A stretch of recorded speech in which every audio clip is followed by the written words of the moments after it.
Welcome back to the Summarizers. My name is Sharon and if you are looking this face for the first time, जल्दी से हमारे channel को subscribe कर लो भाई। और ज्यादा टाइम खोटी ना करते हुए let's get into the video. Independence day पे देशभक्ति की 2-3 मूवीज हर साल रिलीज होती हैं और इस साल भुज, बेल बॉटम और शेरशाह रिलीज हुई। और आज हम बात कर रहे हैं शेरशाह की। शेरशाह विक्रम बत्रा, शहीद विक्रम बत्रा जो कि कारगिल वॉर में शहीद हुए थे, उनके ऊपर बेस्ड है। If you remember back in the 20s LOC Kargil movie release हुई थी और विक्रम बत्रा का रोल अभिषेक बच्चन ने किया था और उन्होंने उस रोल को बहुत अच्छे से निभाया था। उनके रोल को, उनके एक्टिंग को बहुत ज्यादा सराहना मिली थी और मिलती भी क्यों नहीं भाई, इतने कम स्क्रीन टाइम पे he was brilliant.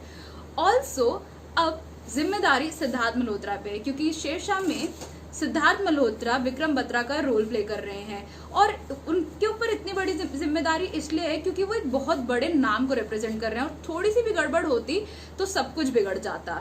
I don't know ये कितना सच है या कितना झूठ, पर लोग कह रहे हैं कि विक्रम बत्रा के पेरेंट्स ने खुद रेकमेंड किया था कि सिद्धार्थ इस रोल को प्ले करें। इफ यू नो प्लीज मेरे को कमेंट सेक्शन में बताओ। I am really looking for the answer.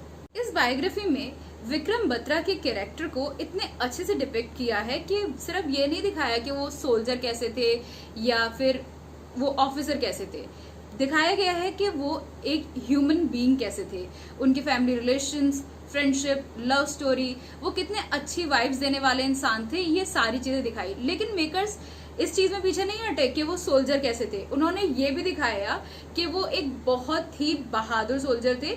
Sher Shah नाम उनको ऐसे ही नहीं दिया गया था। टॉकिंग अबाउट स्टार कास्ट इतनी अमेजिंग थी। सिर्फ एक्टिंग होना जरूरी नहीं था, ये बहुत जरूरी था कि वॉर हीरोज से थोड़ी बहुत शक्ल मिलनी भी जरूरी थी और कास्टिंग डायरेक्टर ने ये चीज भी बहुत अच्छे से करी थी।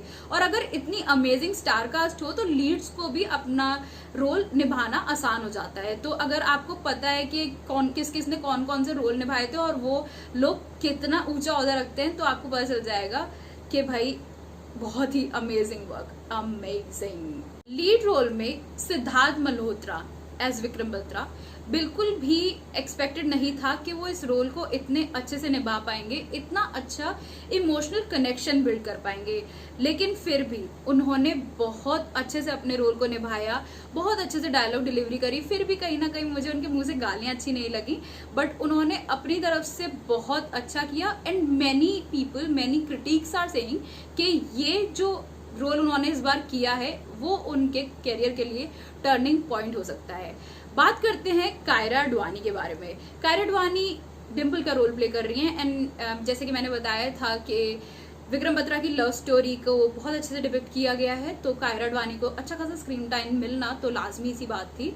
पहली बात, कायरा इतनी प्यारी लग रही है इस रोल में, और दूसरी चीज उन्होंने बहुत ही अच्छी एक्टिंग करी है कि जब लास्ट सीन आता है तो उनको देख के, उनकी एक्टिंग को देख के I cried too. Can you believe this? ऐसी मूवीज का ना एक बहुत ही इंपॉर्टेंट फैक्टर होता है VFX और एक्शन। तो भाई मेरी तरफ से ना सिनेमेटोग्राफी तो बहुत ही बढ़िया थी। Bazooka shots, that climbing on the hills, और मतलब इतने अच्छे से शॉट्स लिए हैं कि एक बार को तो लग रहा था कि थोड़ा सा हॉलीवुड मूवी जैसा लग रहा है, बट लेकिन बहुत अच्छा था। And the next point is कि अगर आप सोचोगे क्या ऐसा है कि सिद्धार्थ ही मार रहा होगा सबको, ऐसा बिल्कुल है कि सिद्धार्थ मल्होत्रा अकेले 6 बंदों से लड़ रहे हैं, लेकिन फिर भी उनको चोटें लग रही हैं तो एक्शन रियल लग रहा था। मेरी तरफ से एक्शन को भी फुल मार्क्स मिलते हैं। डायरेक्शन, इसके डायरेक्टर विश्ववर्धन ने इतनी टॉप नॉच स्टार कास्ट चुनी है और दूसरी चीज हर चीज को इतने अच्छे से एग्जीक्यूट करना, it is really commendable. Coming to my favourite part, music. तो भाई इसमें कोई भी पेट्रियाटिक सॉन्ग्स नहीं है, कोई भी देशभक्ति के सॉन्ग नहीं है, लेकिन 2-3 सॉन्ग हैं जो कि विक्रम और डिम्पल की लव स्टोरी जब चल रही होती है उस टाइम पर आते हैं, और वॉर के टाइम पे बैकग्राउंड म्यूजिक चलता है बहुत अच्छा। लास्टली जब विक्रम की बॉडी आती है तो दे प्लेड मन पर्या 2.0 बाय बी प्राक। वो सॉन्ग दिखाया ऐसे गया है कि जैसे कि डिम्पल विक्रम को वो सॉन्ग डेडिकेट कर रही है अपनी तरफ से, और जब वो बैठकर, मतलब कायरा जब बैठकर रोती हैं तो आंसू आना तो लाजमी है भाई। बैकग्राउंड में मन पर यह चल रहा है और फिर उसके बाद रोना, बहुत ज़्यादा अच्छी एक्टिंग और बहुत अच्छे से म्यूजिक वगैरह एग्जीक्यूट करना, ग्रेट जॉब। लास्ट सीन के बाद विक्रम बत्रा की एक छोटी सी क्लिप प्ले करी डायरेक्टर ने, और उसमें विक्रम बत्रा अपने वॉर का जो भी उस टाइम पे सीन चल रहा था वो न्यूज रिपोर्टर्स को बताते हैं, तो वो बहुत ज्यादा स्माइल वगैरह कर रहे हैं। तो एक बार को देखकर आप भी स्माइल करने लग जाओगे, क्योंकि ऐसा लग रहा है कि एक सीन पहले हम रो रहे थे बट लेकिन फिर उनको देख के एक स्माइल आ जाती है फेस पे।